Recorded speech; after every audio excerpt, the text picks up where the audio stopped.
Good evening. Welcome to the Bellingham Select Board meeting, June 16th, 2025. As custom, I ask that everyone please stand if you can and recite the Pledge of Allegiance. Pledge allegiance to the flag of the United States of America, and to the republic for which it stands, one nation, under God, indivisible, with liberty and justice for all.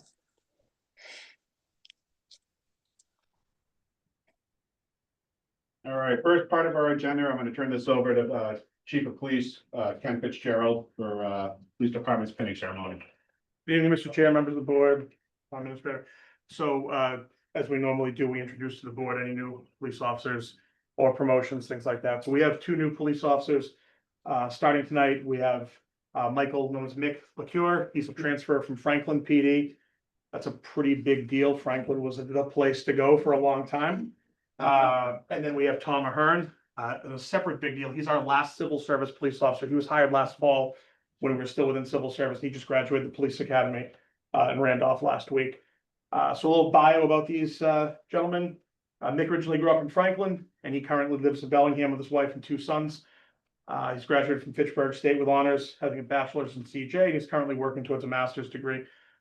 He lived in New Hampshire for almost 10 years and was a sergeant with the Milford, New Hampshire Police Department before moving back to Mass to be closer to family.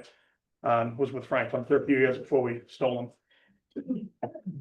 He's gonna be pinned by his wife Megan and his sons Connor and Levi. Tom grew up in Westwood.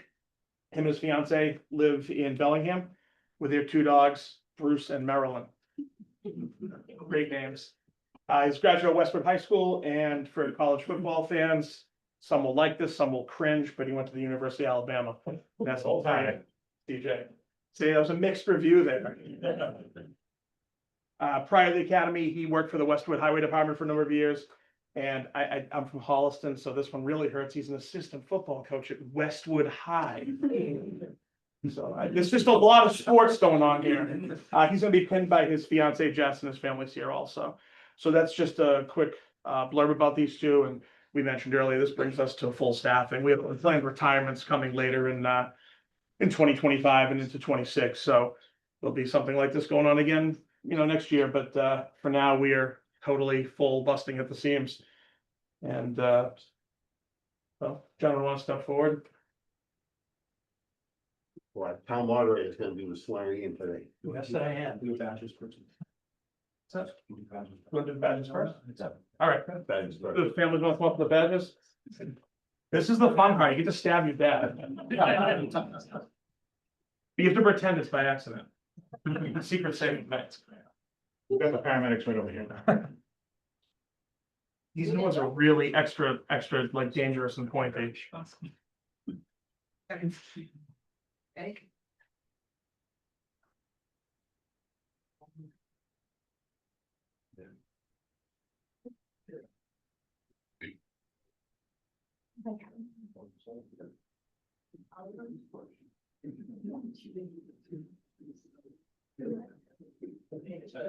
Yeah. All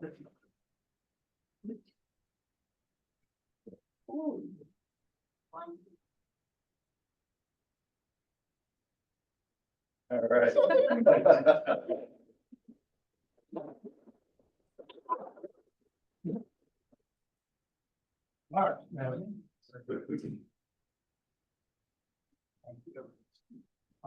So Thomas Ahern and Michael LaCure, you will now take the oath of office for new officers within the Bellingham Police Department.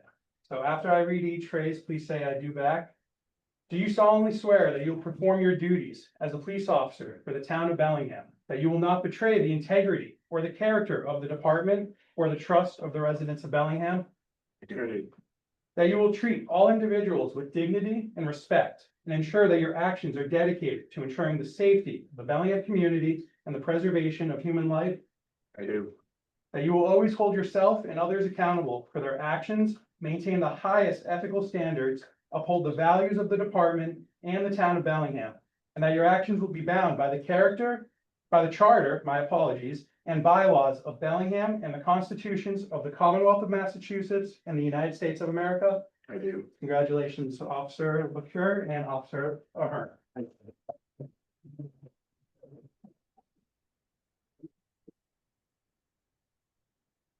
you'll see him around town. Mick just wrapped up his brief transfer training. He's out and about, and you'll see Tom as the second person in the car for a couple months over the summer. Right, welcome. Thank you. Thank you. Thank you. Always a great job, Chief. Where are we on the agenda for the money thing? Should I stay or should I go and come back? Maybe like 7:30, Okay. maybe a little later. Okay, the photos. Oh, yeah, definitely. Thank you. Thank you.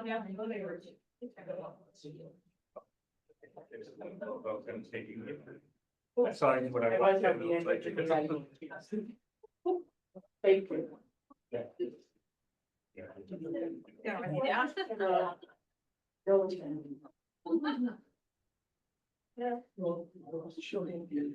Maybe it's me, but I'm. No, I love it. Get old, I get colder. All right, moving on with our meeting, I need to make an announcement. Board member Ann Udavashian is on via Zoom. I think I can speak for myself and everybody else. I wish Ann the speediest of recoveries. I should not remember Hillary, Yeah. can you guys hear me? that. We can hear you. All right, can I make a motion for the board? No, I gotta go first. Oh, okay, go ahead. Hillary's in charge first. You know, I can very, very, very lightly hear you. We can very, very lightly hear you. Yeah. If you're on your phone and just turn the volume up a little bit on the left hand. I did. I turned it all the way. No. We can hear you. We can hear you. Can you hear us now? Can you hear me now? All right, I'm gonna turn this over to Hillary now. Yep, and so just because Ann's on Zoom, we're gonna be doing everything roll call vote. So this time we're gonna be asking for any motions for a chairman for the board. I'd like to Go make ahead. a motion. Okay, I want to nominate Mike Hennessy for chair. okay. Do we have a second? Second? Do we have any other nominations, motions for chair? We do not, so I'm gonna take a vote now for Mike Hennessy to be chair. Roll call vote. Mr. Spencer? Aye. Mr. Altamonte? Yes. Mr. Hennessy? Aye. Ms. Martinez? Aye. Ann? Yes, Okay. Congratulations. Congratulations. Yeah. Barely hear Ann. I Oh, know. We hold still, we can hear it. Now I'm gonna give the meeting back to the chairman. all right. Hillary, can I Yeah. make a motion to appoint Mr. Martinez as vice chair? Sure.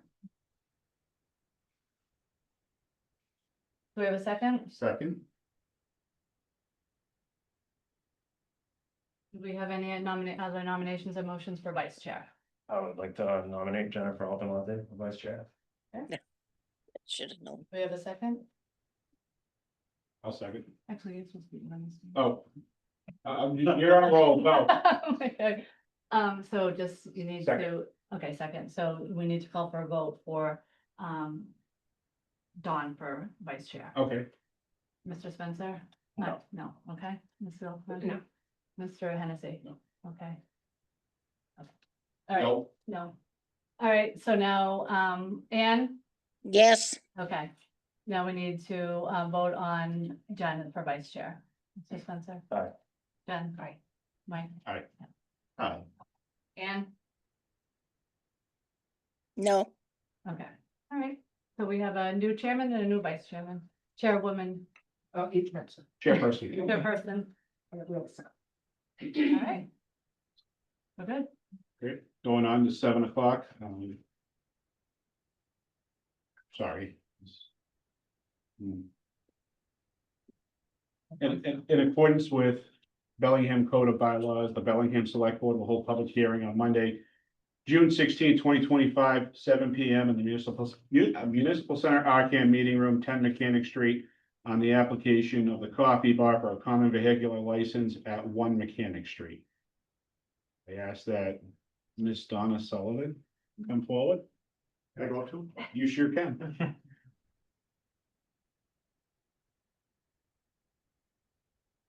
I'm a husband, Mike Sullivan.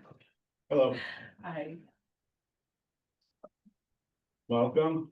Thank you. Thank you. So why don't you tell us a little bit about what you're trying to do, what you want to accomplish? Sure. It's already gathering a lot of buzz on social media, I see. Oh, it's been crazy. My phone keeps blowing up with people trying to apply. Oh, We've had the coffee shop in Milford now, Hopedale and Milford going on a little more than 3 years. And we decided to open a second location. I've always loved that spot over there, even before I even opened a coffee shop. I always said if I ever did anything, it was going to be in that spot. And it just so happened to come up and we had to jump on it. We are a coffee shop. We have amazing coffees. We have a lot of followers that we've converted from Starbucks and Dunkin'. They just come out in the rain and bring their little kids in their carry seats and they come in, and that's usually a sign of a good cup of coffee. So we do not cook anything there at all. We do not have a kitchen, obviously. Everything is brought in by bakers that we have already set up, and been working with for a couple of years now. And we have a Italian bakery in Rhode Island, Borelli's Bakery, that delivers to us Italian pastries, and they do homemade little dinners that we have refrigerated that customers can come in and just take right out and take it home and bake it, chicken parm, stuff like that. What else? We have another baker out of Grafton Center Bakery that does stuffed croissants and scones, a lot of breads, Italian breads, stuff like that. And we have a company out of Shea Empanadas out of Worcester that bring in homemade empanadas. And it's a very simply run business, but great food that's brought in homemade. Nothing is from a manufacturer or anything like that. So it's nice. Great, I see you guys had a TikTok review. Did we ever? Oh my God, it has been crazy. Business went up 30%. 30% by that one girl. One girl on TikTok. One girl. Business went up And I 30%. just hired her younger sister. She applied and I said, you know what? Yeah. I'm hiring you on the spot because whatever they're doing is working. that's great. So, Well, I'll ask the public first and then I'll go to the board. Sure, yeah. Anybody in the audience have any questions? It's a public meeting. How quick can you open? yes, Sorry, I had Hoping to. for 4th of July. hoping, That was our goal, to be open maybe the 3rd. yeah, That's the goal. like a soft right now. opening. Okay. That's a goal. Ann, do you have any questions or comments? Just what are their hours going to be? We're going to do probably 6, we're saying 6 to 8. But it might be tweaked earlier than that, depending on the need. I always tell new people, just go for the longer hours, even if you're not going to use them, in case something happens that you would like to stay open later. Perfect. That was our goal. Hopefully days that, there's something going on at the park. would The be- band concerts that we could stay open. We're doing a lot of things for the kids, like little kids snack meals that they can come over and take and go over to the park, little lemonade drinks for them and. I would say go for the later hours, that way you have flexibility with Yeah. what What time of Absolutely. what happens at the park? What time are the later hours at the park? The concerts I don't know what time. Ten it would is. be better. That's, I'd say 10. Yeah, so Lots 10 would of some probably. things, sometimes it may go till 9:30. Right. So I Like go, I Yep. said, you can stay till 10 and then not have to be open till 10. That'd be seasonal as well. Right, oh yeah, it's Yeah. just through the concerts. And is it every day? Yes, well, Yeah, I mean, we could say that, but depending if the concerts get switched. we are open every day now. We're open 7 days a week Okay. now in Milford. We open on holidays. I think Christmas may be the only day, and Yeah. whenever the staff comes in, we We work, work. we Yep. come in. We don't ask the kids, we don't ask them to come And in. it's busy. Sometimes I wanna Thanksgiving come in, Day, we- Easter. my son just moved to Milford and he was telling me about coming to Bellingham.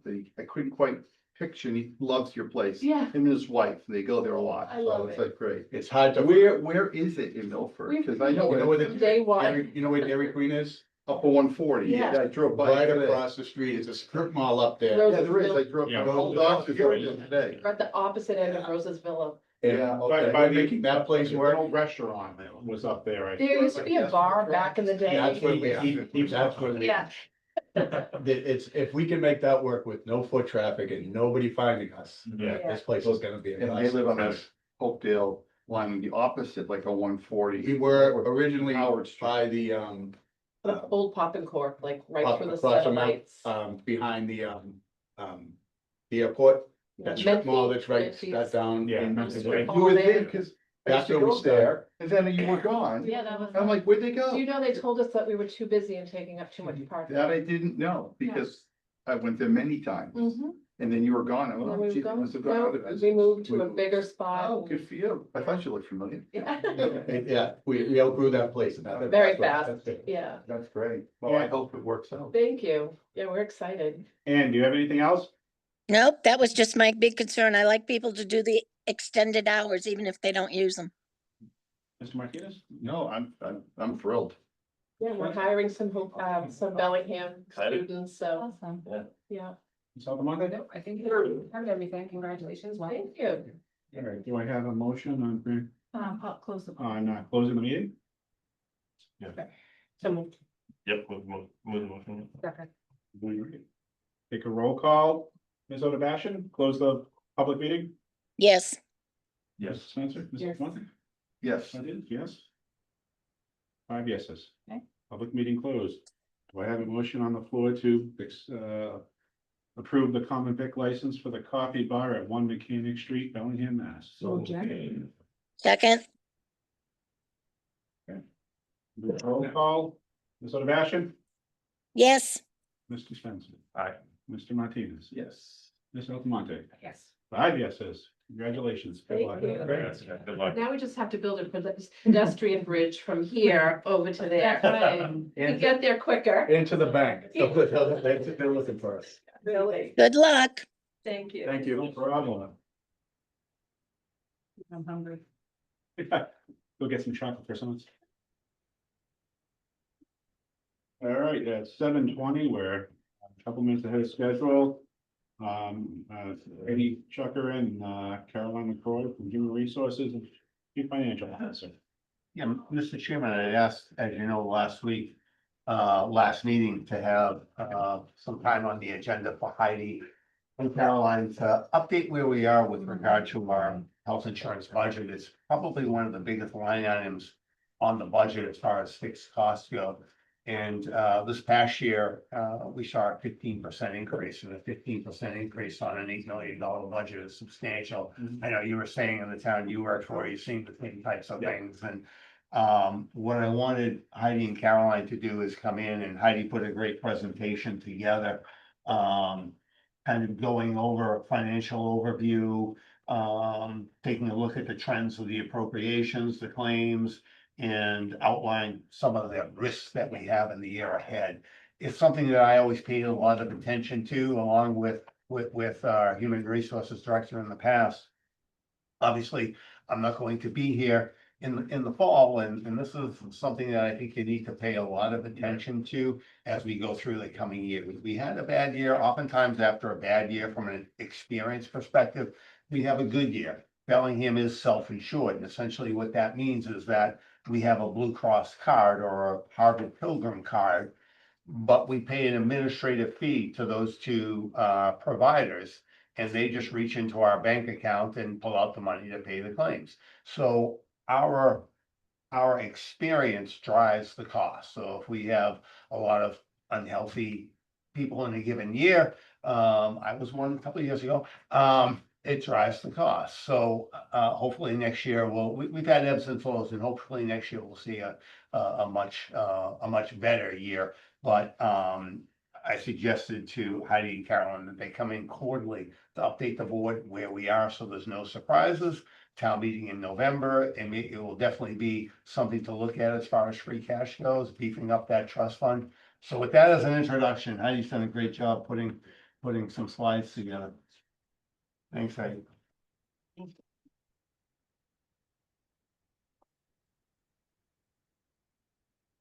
The annual appropriation for the health insurance trust fund has risen gradually. To balance the fund in recent years, the town has supplemented the appropriation with free cash. In FY 2025, the supplement of free cash was significant in the amount of $1.3 million. And if you look at those years that Heidi gave us, 22, we supplemented by $500,000 from free cash. 23, no free cash, we brought the budget up to 7.5, and those numbers were working. 24 a year ago at 765, and you see we had to supplement it by $800,000. In this past year, as Heidi mentioned, 1.3 million from free cash. So essentially what we're doing is we're supplementing the operating budget with free cash, which isn't something that we want to do, but obviously out of necessity, we had to. Now, as you can see from this slide, our claims from FY 2024 to FY 2025 had a significant increase. It was $1.8 million almost, today. And 20%, as you know, the employer, the town pays 80% towards health insurance. The employees pay 20%. That's why that number is 14 million. You know, a lot higher than the actual appropriation because 20% comes from contributions from employees. And then on this slide, I'm showing you guys the trust fund balance. You can see it's roughly around $2 million for 2022, 2023, and 2024.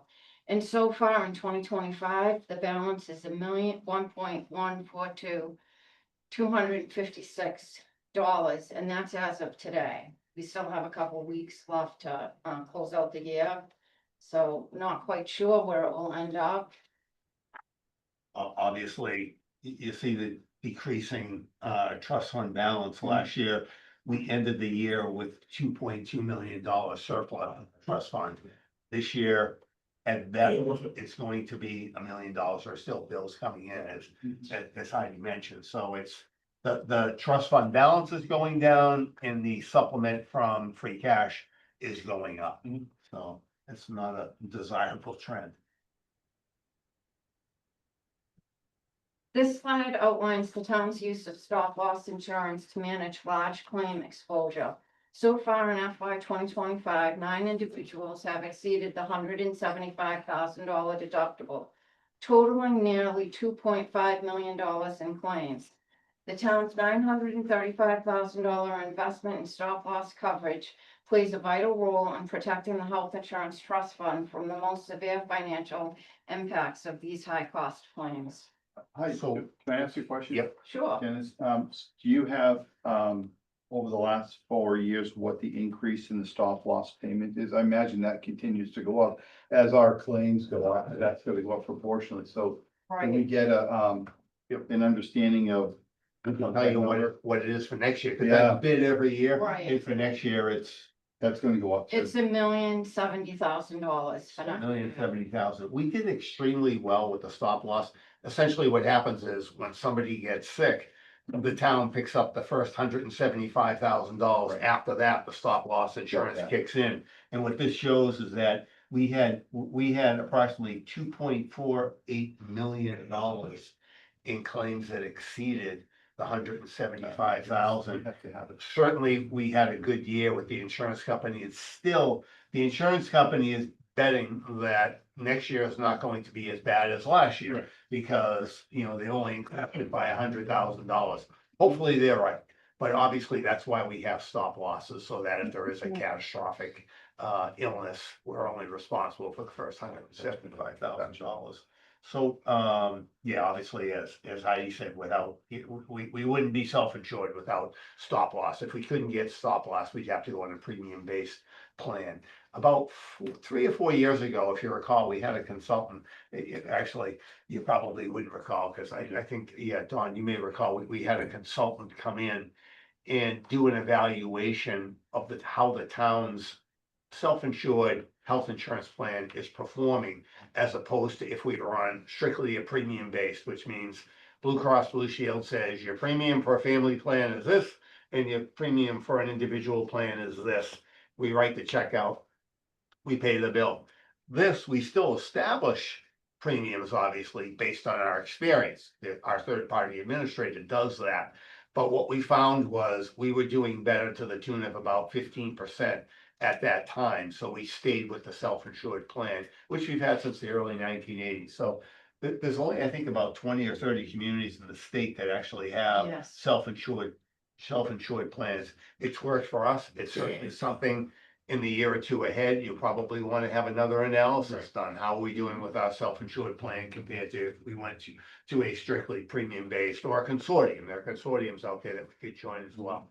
So, I think the biggest thing that we wanted to do was very much make the, board aware of this. It is, you know, Yeah. a very high-risk budget and something that can get us into trouble in a hurry. So we wanna, and it's gotten communities into trouble. So we obviously wanna stay on top of it, by looking at this quarterly, being prepared to supplement the appropriation again in November with free cash at town meeting. I think, you know, keep you out of trouble.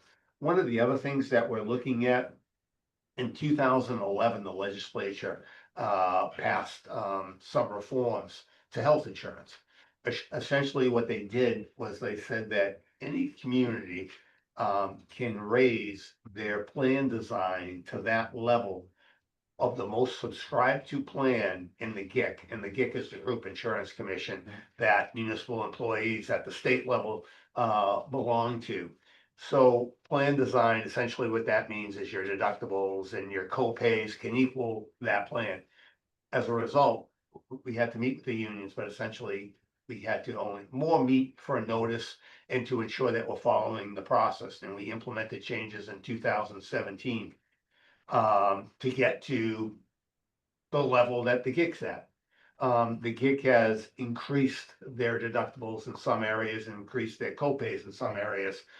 We will be looking at meeting with employee groups again to discuss getting to that same level. There is a substantial, it's not a huge increase. But when you do it over 450 employees and their families, it adds up quickly when those co-pays are looked at. We hate to look at, you know, adjusting those things, but obviously when you've got a 15% increase on a total of a $14 million budget, you have to make some changes. And we'll be moving forward with that. I've been working with Heidi and Carolyn on putting that together, and you may hear some feedback on that, but that'll be happening over the next month or so. Carolyn, how is this gonna go over with the employees, you think? Plan design changes? Yeah, well, they never go over well. Yeah, I think Carolyn, I've seen it on that one. But I think too, we need to explain like the situation, what our experience has been, the stop loss bid increase based on our claims experience with the catastrophic claims. I mean, the town was generous with the COLA Right. that they gave to the employees. But in the eyes of an employee, the COLA reduces the amount of income that they have available because of the increase in health insurance, which is immediate, July 1. But I think we need to educate them. We need to fully explain this. Not all of the employees are on the town's insurance. I, for one, am not, but I am on an insurance of my spouse, and that substantially went up. But we will do everything we can in HR, Melissa and I, and the town administrator, to at least get the message out to all the employees. We can put information on the website.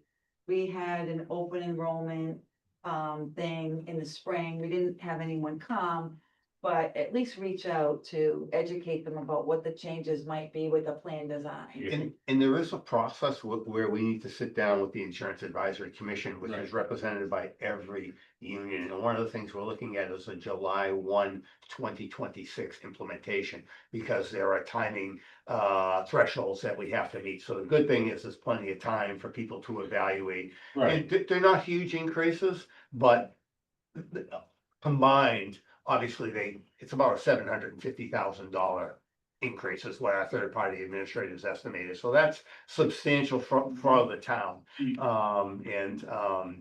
And one of the unique things about the law is it says that 25% of the first year savings has to be shared with the employee group. So that's something that usually through deduction holidays, so you wouldn't have to pay your insurance premium for a couple of months or something like that. So that, you know, there's an easing into it. And as I say, it's a full year out, but we wanted to get started on it because there is a process to it. But it's not a very lengthy process, and it's more notification and verification that we are in compliance with the law.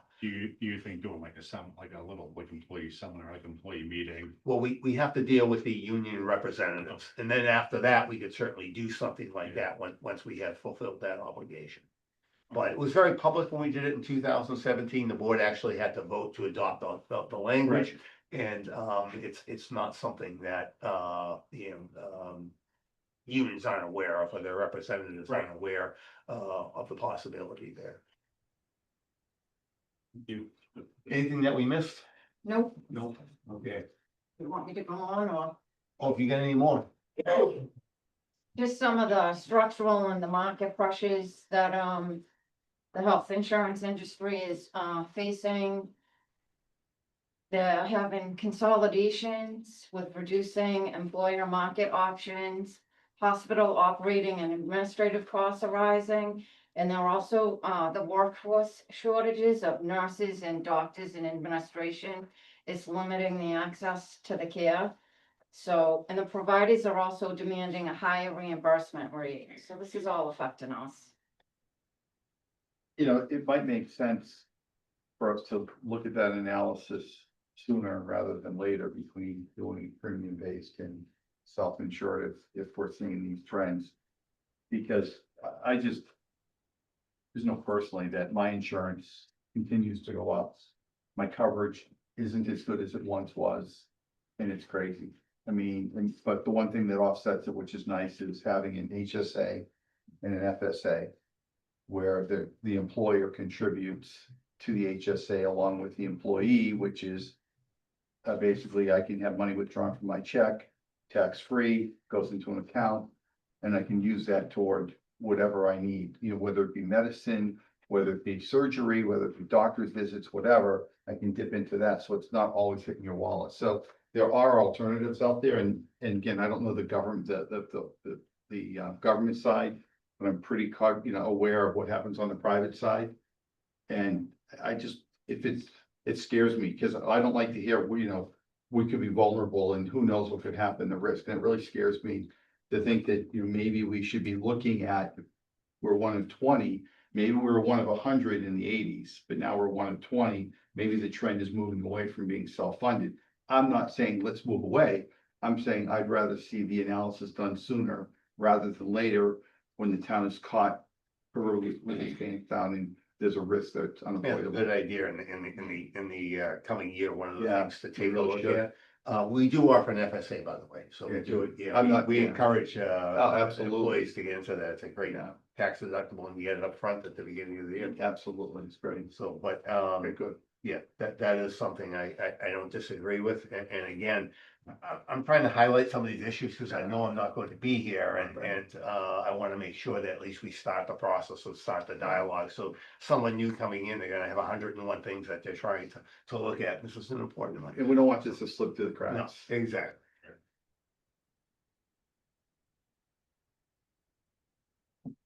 Thank you. Thank you. Is that it? Yep. Awesome. Thank you very much. Thank you. It is really helpful to have a court. Dan, do you have any questions?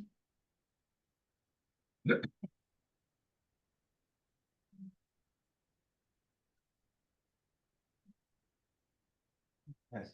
No. Yeah. I just think I want to wait to hear if Ann has anything to say. I have no questions. Okay. Thank you. Thank you. We're dipping into free cash and you don't want to do that. How would it be if you pick a percentage like 1, 2, 2.5% and put it into a contingency fund? That you don't have to bother with free cash. Yeah, that's the idea with the trust, the trust fund balance, to try and build that up, so you're absolutely right, and we have had that trust grow considerably, and over the last couple of years, it has dwindled, so you're absolutely right, that is the goal, to build that trust up, so at the end of the year, you're finishing the year with 10 or 15%, so that you have a good starting point. That's an excellent point. Do you have anything else? Yeah. Cody? No? We'll see you next quarter. Thank you. Thank you. I'm still in the hot seat. Oh, I am? Yeah. Wow.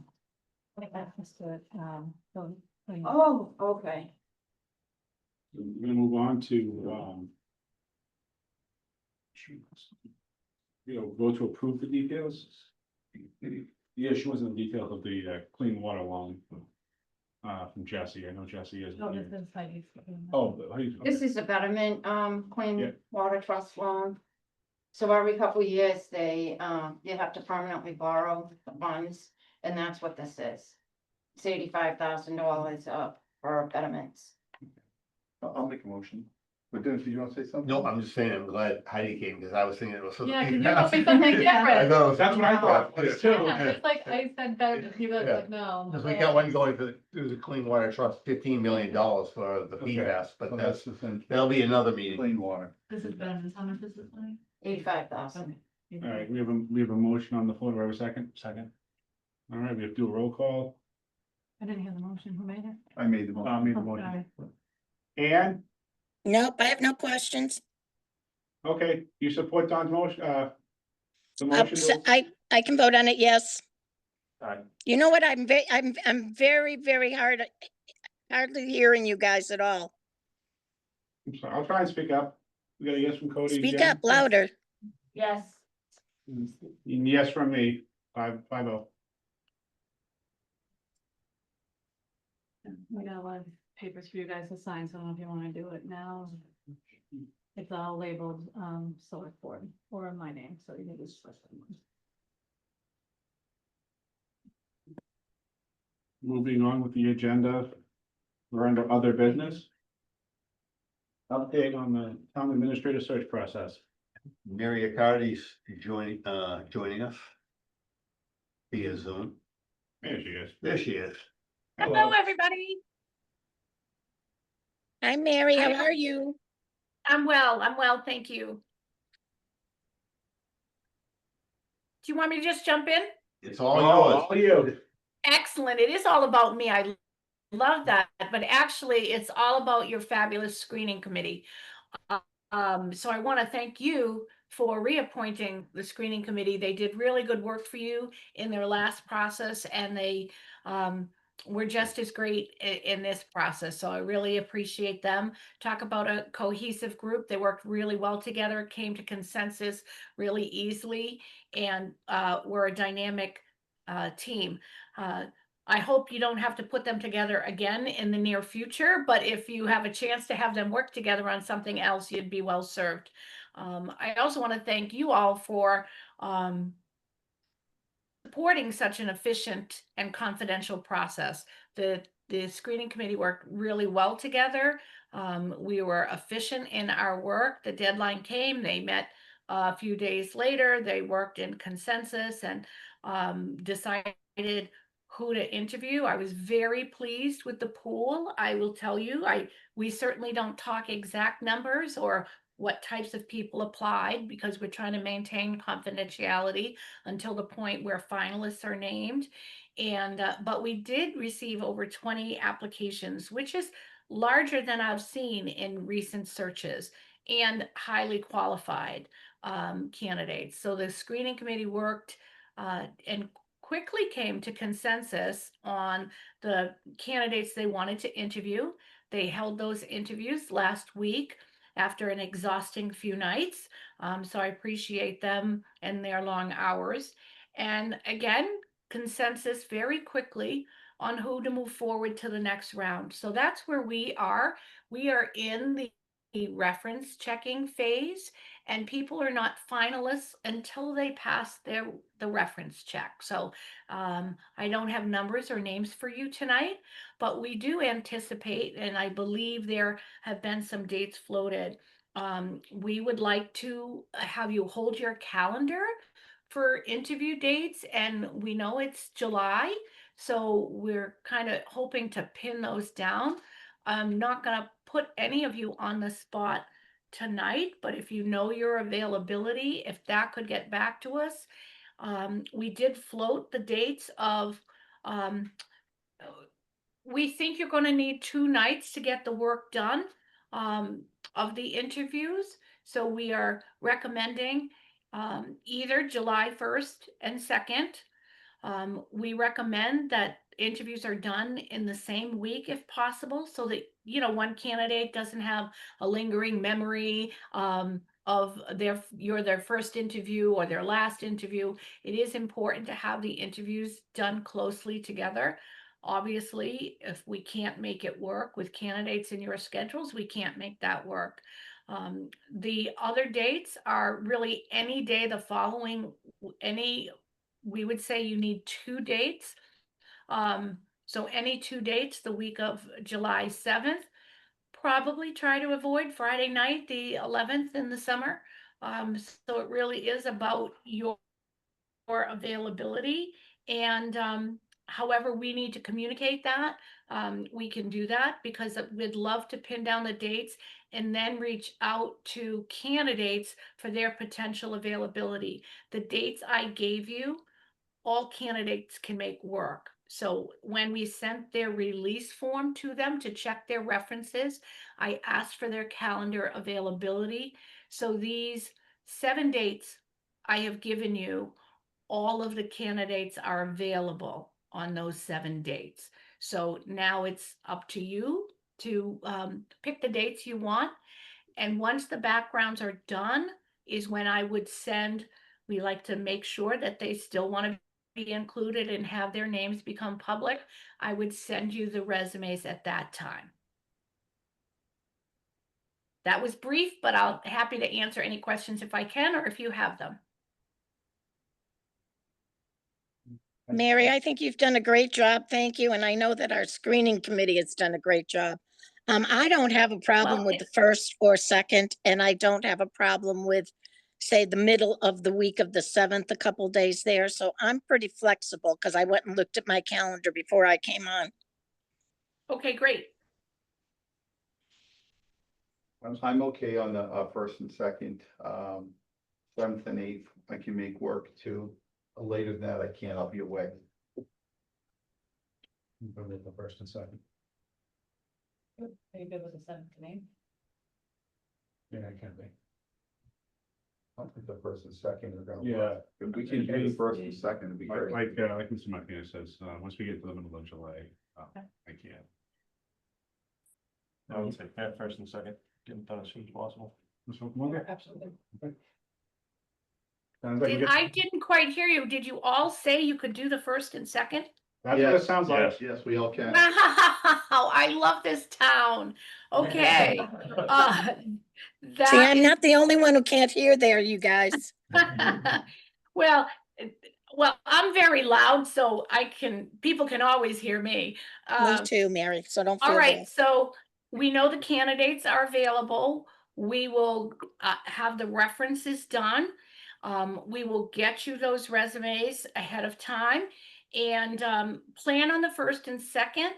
And if anything comes up on anyone's part, we can add a date the following week if need be, but I'd really like to get it done when you said you were all available, so hold those dates. Sounds Hey. good. Wow, you all are good at this. Thank you so much. We have a And change. I want to particularly thank the HR director. She was instrumental in getting the screening committee together. We did choose not to have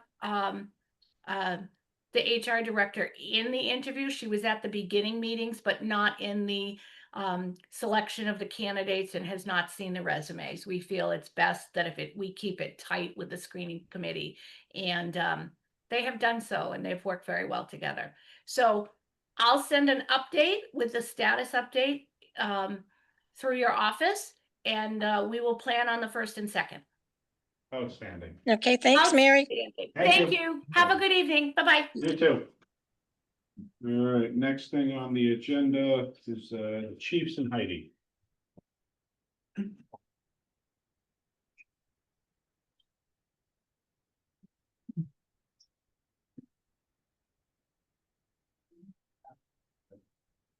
We're finally getting this done, chief. Yeah. Yeah, we've got a lot of good news with money stuff too. The big looming capital thing for software replacement for records management, I think we're gonna be able to deal with through an intermunicipal agreement. with one of the regional centers that's got new software that they're gonna be the hub for, and it would just be a yearly fee, which is what we already do now with our existing software, not to hijack the meeting, go off track, but that big looming capital thing, 500,000-600,000 in the future, I think is gonna be maybe 10% of that for some data conversion of our old records, and then just an ongoing yearly fee, which very similar to what we already pay for something brand new and state of the art. So that's one bit of good news. And then this piece here is, let me give you the 30-second nutshell version for Cody, who's new. Our consoles, everything in our dispatch and everything was basically ordered in 2014, 2015 when the building was built. So all the technology was at that point, it was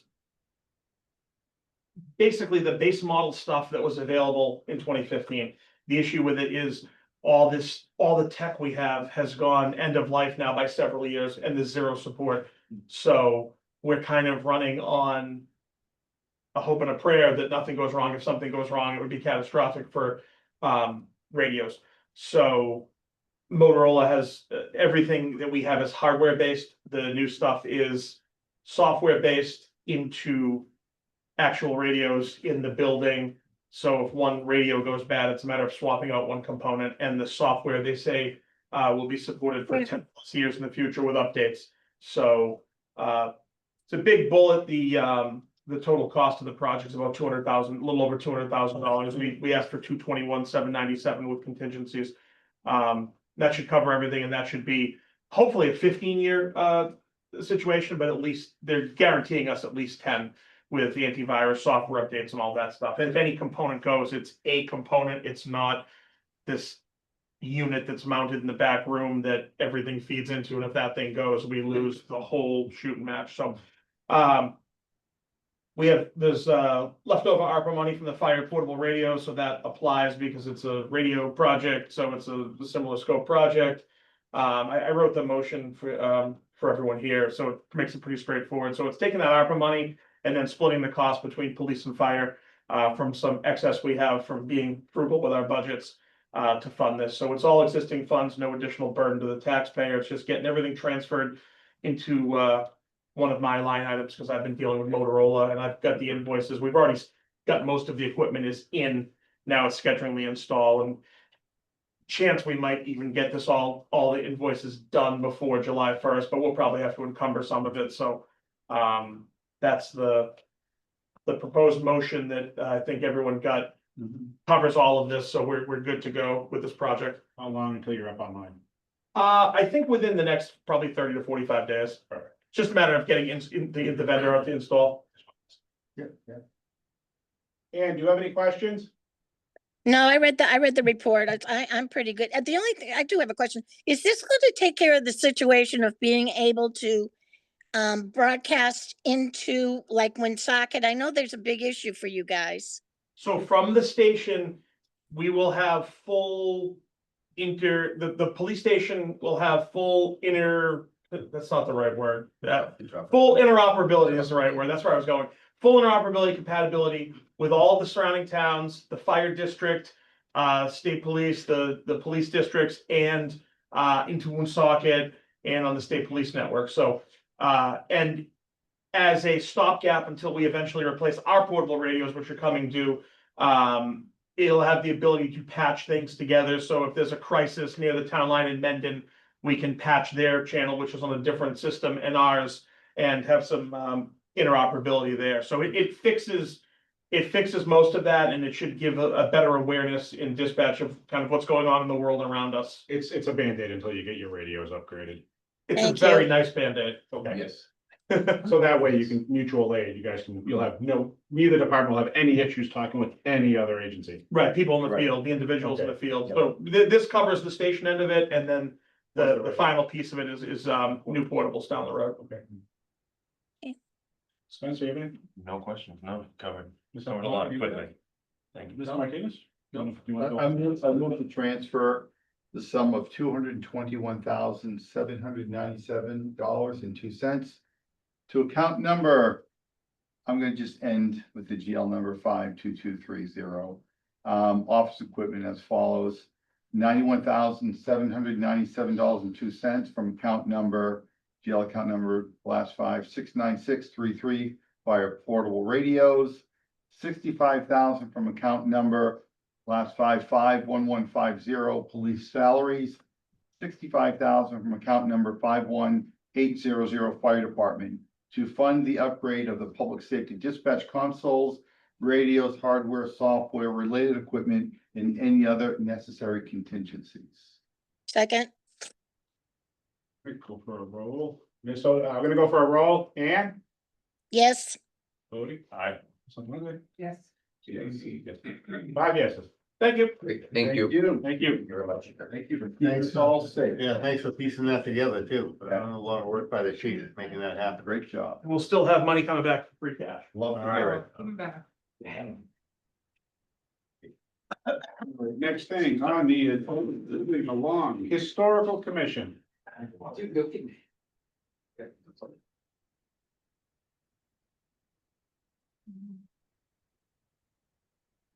Welcome. Good evening. How are you? Very good. So I'm Jeff Prescott. I'm the chair of the Historical Commission. And with me is Rick Marcoux, and actually I think Bernadette is on Zoom. We're here tonight to let you know that we, at our meeting earlier this evening, the Historical Commission voted to accept donation of half of Pete's Bluebird sign from former Pete's owner Billy Conieris, who is here with us tonight, with the stipulation that the sign be put up for public auction with other items that are auctioned by the town, and the proceeds from the sale to go to the Bellingham Historical Commission's gift fund.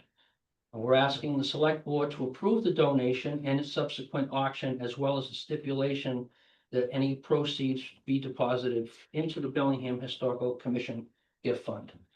And I understand that Bernadette and Rick have been in contact with Dennis and Jesse. Procedurally, this is the process that would have to be followed if we're gonna have something, we're gonna auction it off and then proceeds would go to historical. I think it's great and, thanks, Billy.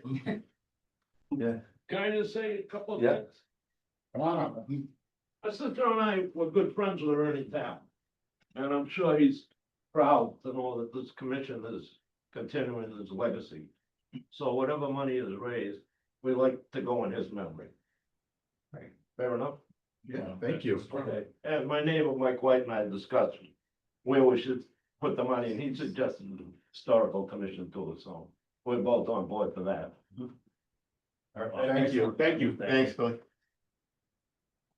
So it does require a vote to accept the gift and to auction it off with the proceeds going to the historical commission. So moved. Second? Second, Jack. All right, we're gonna do a roll call. And you accept? it? yes, Yes. Yes. 5 yeses. Thank you, guys. you. Thank you. When are you doing the auction? Do you have any plans? We'll have to get that scheduled. Get that We'll have to scheduled. get that- That'll be the surplus. I mean, that's the way they So it works. decided to do it, so. It's a municipal bid site, but we want Oh, to I make sure we got get you. the word out to the community, because I'm Yeah. sure there'll be people in town that maybe want to make that a part of their. Cherish memory. And until that time, Billy's gonna hold on to the sign in a safe place, so it doesn't get. So it doesn't disappear like the Yeah. drive-in sign or Yeah. other things that have disappeared over the years. Thanks for a letter. Thank you. Thank Thank you you. very much. Thank you. All right, next on the agenda, vote to reappoint town council.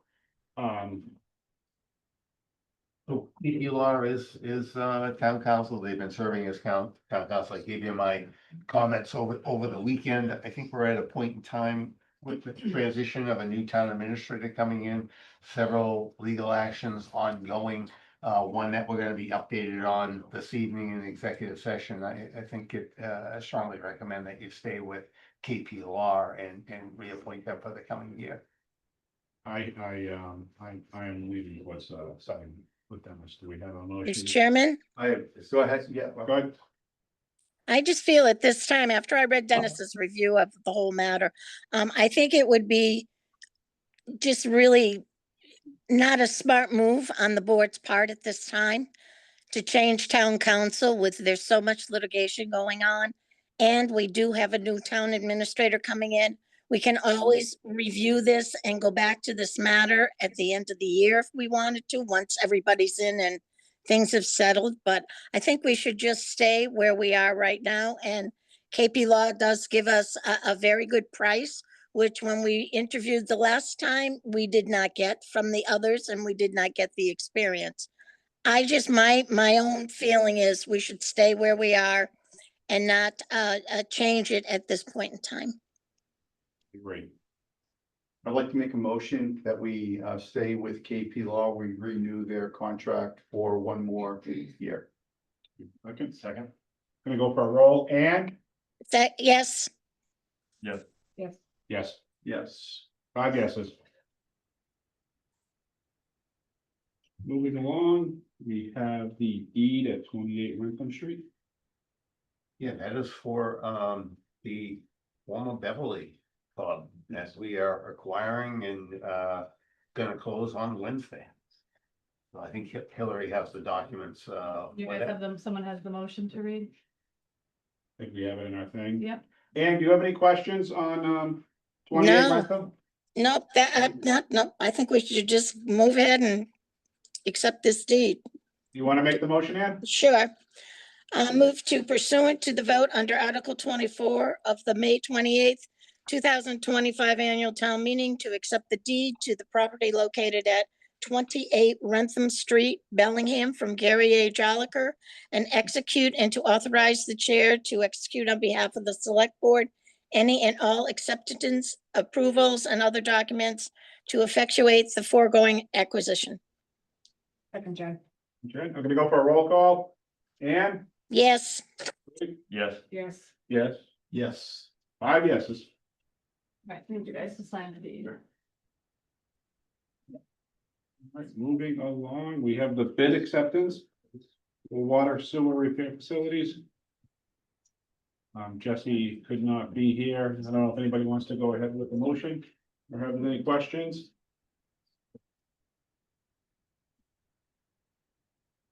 And do you have any questions on the no, water and sewer facility repairs? no, I don't see it here on the side. Yeah, no, Okay. I move that contract 2025 FTA Water and Sewer Facilities Repair Technical Assistance be awarded to the low bidder Weston and Sampson CMR Inc. of Reading, Mass. second, We go for a roll. And yes, Yes. Yes. Yes. 5 yeses. Jesse did a great job on this, as he always does. All right, we have a discussion with the water and trash fees and capital improvement fee. Yeah, it's one of those things that we never like to talk about. The solid waste budget continues to go up primarily because of some of the items that have been banned from the waste stream, like mattresses. They're expensive to get rid of. We allow the first 2 for free at the recycling center. Electronics are getting more expensive. We allow the first television set each year that somebody brings in to go for free. In order to, it's a separate budget, it's a trust fund.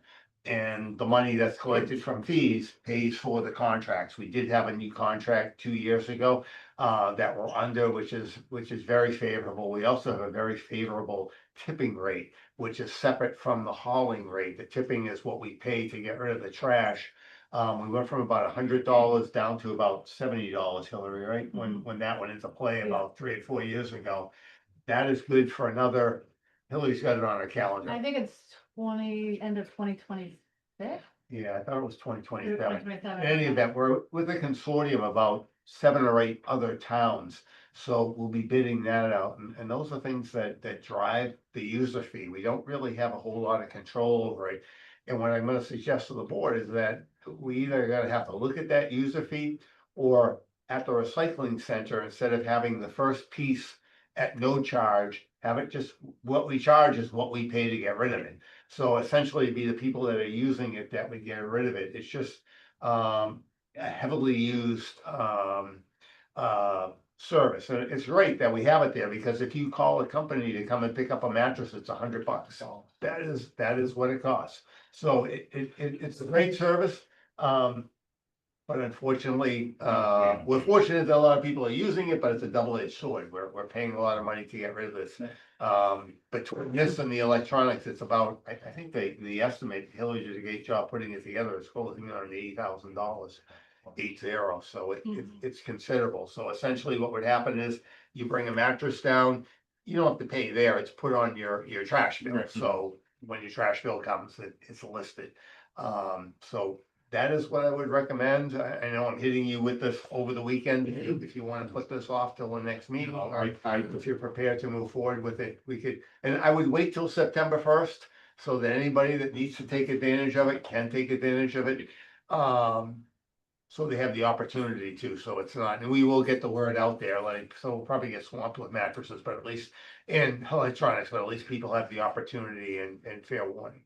Right, Ms. Sebastian, do you have any comments or questions? No, I think it's time, you know, I mean, the trash costs have gone up and up every year. They're not going down. And I think to just charge people that small fee versus increasing the entire trash bill to manage this is a better way of doing it. That's just how I look at it. Dennis, what is for example, what is the cost of a mattress? What does it cost us right now to dispose of a mattress or a box spring? It's $30. $30. Yeah, we're basically gonna be charging our cost. No, I understand that, but I think it might be helpful for us to get a list of what those costs might be. Yep. Just to identify, I mean, I understand, I'm dealing with my mother-in-law over in Medway right now, moving some stuff, and they allow 2 items per year, and that's it, and after that, you have to pay, and it's not cheap. Yeah. So, I But I mean, mean, doing it this way, well, I am not done. Yeah. What I'm saying is, I don't have a problem, if, we're not trying to make money, No. we're just trying to cover our costs. And that'll prevent the abuse, which is probably some of that out of town abuse, people, We whatever. get about 55 pieces a month. Yeah, no, I'm all for it, I just don't want it, it's not a profit, but we should at least, when we send this out, this is what it's gonna cost, and I know we would do that. But I wanna know mattress, and what's a mattress, is it a king size mattress, is it, doesn't matter, is it a crib mattress? I mean, I think we need to, people are gonna fight us, well, a crib mattress is gonna cost me $30 and a king is $30, I just think we need to be. We figure out a way to communicate it and figure out what the cost would be. Because it's just different. I mean, I can just hear someone giving our folks down there a hard time. Yeah. I don't want to give them a hard time. Yeah. You know? As I say, we have a couple of months. I Yeah. understand what you're saying. We can get some more information on it. Essentially a crib mattress, I could see being a different charge, but everything else is, Yeah. whether it's a twin or whether it's a king I or a agree. queen, because that's what we get charged. Yeah, Mhm. I don't think there's no discrepancy in the charge, it's just a charge. correct? Yeah, exactly. That's what they charge us. We just have so many pieces. I mean, This I is how much it understand what costs. you're saying, I mean, a Yeah. crib mattress is ridiculous, but then you got a crib mattress and a California king, I mean. Yeah, I just want to be, I think, we will be very clear. Yeah. But I just know those folks work very hard down there. Yep. And I don't want to see them get around. They're volunteers. Well, no, they get paid $15-17 an hour, so. Yeah. Tax write-off. There's It's a for the few of tax them, write-off. a lot of them are senior tax workers. Yeah. Mr. Roach, go ahead. The only question I have is in regards to Dennis, you mentioned of, oh, it just goes on your trash bill. Mhm. I don't have a trash bill. That's right. Yeah, It's a so, condominium association, so the board's going to have to address Yes. how down there, I mean, they're great as can be. I've brought down a mattress, I've brought down some metal in that, they check your ID, but it's how to get them to be checked off. you get billed the same That- way. You actually get a bill. Your first 2 are free, but then you get a bill. We actually bill because, for instance, if you live in the Charles or the Curtis, Yeah. and I'm told that the collection rate is very good for the billings that we do put out there. So if you go down there and you don't have curbside collection, because what happens is it goes to the DPW. They don't take cash down there or any types of payments, goes to the DPW. If you're not in the program, you would get a separate bill. The first 2, obviously. Just as long as everyone knows, cause Yeah. they don't even check off my address. Yeah, I When get they look at my ID, they say it, and I'm like, yeah, I live in Bristol Springs. Secret mattress, you have to fill out a form. you fill out a I form. didn't. And I That loaded wasn't- it, I that put it wasn't in the box. That, I you should have. I brought That's, mattress. well, that's why I'm bringing it up I can because. tell you, I just brought one down and I filled one out. Yeah, exactly. You may have got there at the right moment, but, Okay, I wanted to make sure that it didn't get caught. Yeah, you brought Remember up what it was. No, absolutely nothing. Almost 30 Because I'm bucks. gonna leave it on there again. I know you Yeah, brought him a maybe- dozen donuts and Yeah. a box with Joe, yes, you did. All right, so do you need us to take a vote on it? We're looking at a September 1 implementation, so if we can, and I'll certainly bring back more information as Mr. Martinez. I'm said. sorry, I think we should wait till the completion maybe, like, Okay. maybe with the published fees. Do you know, I'm putting it forward, but I think it's in part right. But now. I think what Mr. Martinez said, I think that'd just be a Okay. good idea, just, Excellent. I mean, I think you brought up a really, really good point. That, and I think it is something, maybe, I don't know, we And need that way you can clarification on. tweak it too, maybe there's something that, yeah. But I mean, again, he brought up a good point where a crib mattress is something that honestly you could fit in your trash barrel. Yeah. Compared to a king size mattress, I mean, there does need to be some type of discrepancy. But we have a motion on the, was that a motion? No, I think Oh, we're gonna bring back more information. oh, okay. We'll bring it back, with the proposed, schedule and what we'll actually be sending out, so that. Yeah, and certainly if there are tweaks to be made, so, we'll certainly make those adjustments. I think that crib one is a good one. Ms. Odevash, do you have any comments or concerns with the decision? No, if you all want to wait and get a complete cost breakdown of it, that I don't have a problem with that. I just understand that, we've been doing it more or less for free and people just bring it down there or call and say they're going to, or call and say, will you pick this up? And the costs just keep going up. So somewhere along the line, we have to rein it all in. Why don't we, we're pausing it indefinitely, I think we should just Oh, be yeah. in the next meeting, or the Yeah. meeting after that, the Yeah. completion. Absolutely. We can circle back next meeting. Thank you. Moving along, we have to vote on the March and April abatements.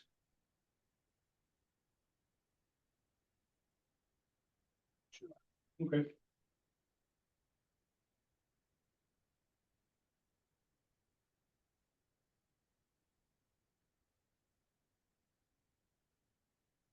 Does everyone have those? Yep. Do you want a motion, is there, I'll just make a motion that we pay the March 2025 and April 2025 statements. Second. All right, gonna go for a roll. Ann? Yes, Yes. Yes. Martinez? Yes. 5 yeses for the abatements. All right, vote on gifts and grants received. We did have grants received Yes. the gifts received. In the name of. Yeah, the proposed motion there. Yep, Mr. Lamoureux? Mr. Lamoureux, who's passing. Anybody want to read the motion? Sure. I move that the Board of Selectmen accept the gifts and grants as listed herein, with said expenditures to be under the direction of the parties noted. You want me to read them out? Yes, please. second, Oh, okay. Just read a I second. listed in the, Roll call, Ms. Odevash. yes, Yes. do I have to abstain from that, or this is just grant money, right? It's Gift just- money, Gift right? money, you don't Yeah, have you to. good. Yeah. Mr. Martinez, yes, all right. Yes, Five yeses. We have committees and board openings. Yeah, so that's just something I wanted to speak on. We have quite a few boards and committees right now with vacancies. Cultural Council is the most critical one. We need to have at least 5 members on a cultural council, up to 22 for Mass General Law. Right now, there's only 2. Yeah, so it's gonna, we get funding from the state. They open up the grants in September and close the grant applications in September and close them in November. The chairman is Kevin Staley, and I talked to him this week. He said they got about 10,000 in grant money last year, and about 80 to 90% of it is distributed in Bellingham. It goes to mostly independent artists, nonprofit charities. A lot of these artists do performances at the schools and at the senior center. And so as it stands right now, they do not have a quorum. And they won't meet the state guidelines. and they won't be able to open up the portal. So I put it on Facebook, it's on our town page, we put something right on the front of the town page, you can click on it and it goes to all the openings that we have in the application. But I just wanted to bring it up because I wanted to get the word out. Okay. Also, we're still looking for an associate member on the planning board. We're still looking for 2 associate members on the zoning board. And there is an opening on the Conservation Commission. I have received several applications for that, so we'll be interviewing those people. But just wanted to get word out that we are in need of volunteers, and if anyone's interested in, getting involved, this is your opportunity. Okay. All right? Hillary, Yes, do you think, have you put it into the bulletin? I have not. It might be a good idea because it does go out to everyone and maybe just once, do it once, throw it all in the bulletin of what we're looking for. Okay. Thank you. You're welcome. Little press release, yeah. That was it. Yeah, I just wanted to announce that. We have to discuss future select board meeting dates. Right, so it looks like we're gonna do the 1st and the 2nd for the TA interviews. And I think that we should have a regular meeting the first Monday in July. Dennis, what do you think? Well, you're meeting on the 2nd, which is Tuesday the 2nd. so No, but that's that'd just be- gonna be for interviews. I know, but I'm just saying that if you do it on the 1st, you'll be meeting the 1st, 2nd, and 3rd. No, I meant the first Monday, and Oh. and so July 7th is the first Monday. Okay. July 1st is a Tuesday. Okay. So I think we're Yeah. probably gonna have stuff that you're gonna wanna. As far as interdepartmental transfers, We have those till closer to the 15th. okay, so if we do the what's the second Monday in July? July 14th. Yeah, so would that be good? That'd Yeah, be good. that's not for me. I I won't can't be be here, there. but, I won't be here either. Okay, I'm away that week. I don't So know if that matters. No, I won't be able to join on Zoom either, so. But if you're gonna talk about any of the candidates and stuff, I wanna be present. Right, So if you're gonna do that on the 14th, then I'm gonna put pictures. so will we talk about the candidates after the second night of interviews? to the board. Do you guys wanna have a meeting on July 7th, that Monday to I think we should have a meeting on the to 7th. discuss the? I do too, because it's close enough and it's fresh in our mind, Right. and if you wait 2 weeks. And we also have the potential, if we wait that long, we might lose somebody. Right, We don't wanna lose. somebody. unless you guys wanna do it that night, after the 4th interview. I think I think we should do the 7th. I'm with Mr. Hennessy, because I need a little bit of time to digest and analyze and go through my notes and All right. stuff. So we're definitely gonna do July 7th, so then, And if We don't have to do the 14th. yeah, though. but ID will have end of year transfers. If they're not ready by the 7th, if we have to do a meeting on the 14th just for that, we'll keep it limited, Okay. something like Okay. that. Because it's year-end closeout. Mr. Sotomayor, do you have any issues with any of the dates? Can you wait till the 21st? I- I for those year-end transfers, can you wait? If the finance signs off on it on the 15th, we can bring. Okay. Okay, Roxanne on the 21st. 21st. Technically, the 15th of the day, that's why she's Right. saying. that. Oh, I see. Oh, Yeah. maybe we should. Dan, do you have any issues? And. I wanna get, I just wanna get her input. I don't want her to Got feel my left dates out. wrong. I'm not here on the 21st. I'm here on the 14th. Okay, so we can do the 14th. Yeah, I just Everybody looked, else I have to travel to the West Coast for a company meeting. The So- 21st. I thought it was the 14th. But I still, do you wanna meet on the 7th and the 14th? Well, I'm okay with that, and the reason why I say that, I I just, I don't still wanna think the wait. 7th, I think the 7th is important for us to meet about the candidates. I don't wanna I don't wanna wait. I don't wanna Mhm. wait. Yeah. You know, I think if it's fresh in our mind, we should do it. This is too important of a decision for us to make, to drag our feet. And everyone's done a really good job so far. This happened rather quickly. You know, Way. if the 14th, is only the year-end transfers, We can we wait. can do a Zoom meeting, because we're still in that, the emergency period where you guys could just do a Zoom meeting for one item, or, To do that. Yeah. we can be here for those that can make it. Yeah, whatever, yeah. So I said the 14th, so. I'll put the 14th on the calendar. 7th and 14th. 7th and I'm 14th. pretty open, guys. Okay. Okay, I didn't want to feel like you were left out, that's all. No, no, I I'm mean, sorry for my the schedule confusion. is not brimming right now. Well, you should be resting, that's about it. It's your ice cream. And then maybe just, we can settle on 2 dates in August, if you think we need 2 dates in August. What do you, In the past, we've only ever done yeah, why don't one. we just do one day? One, okay, so, You guys pick the dates, because you all work. I do not. So you pick the dates that go well with you, and Hillary can send them to me. Okay. What works for everybody in August on a Monday? Wide open. August 18th, maybe, or the 11th? The 11th, maybe. Doesn't matter to me. 11th? I'll work around it. August 11th? I'm hoping Yep. that we can. Okay. Okay. Now, this just for timing wise, let's say that as if we finish our interviews on, and we convene on the 7th.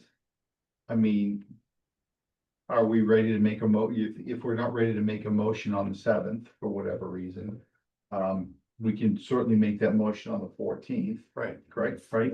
No problem then. And then, God forbid, we're still not ready.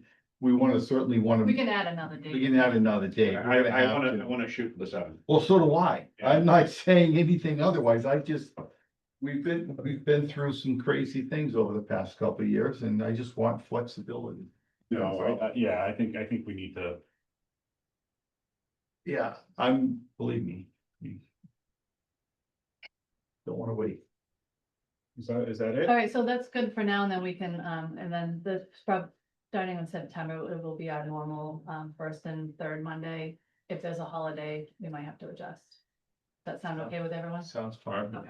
All right, do we have a motion for voting on the June 2nd meeting minutes?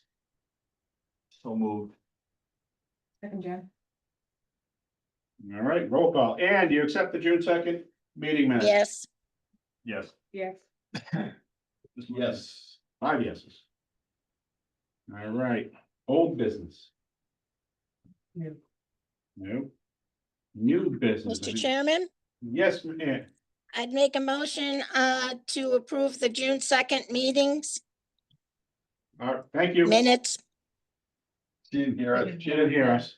I don't know why. You already approved it, Ann. Or maybe Oh there's my a- God, I'm sorry. No, all good, no worries. I thought we were still on the dates.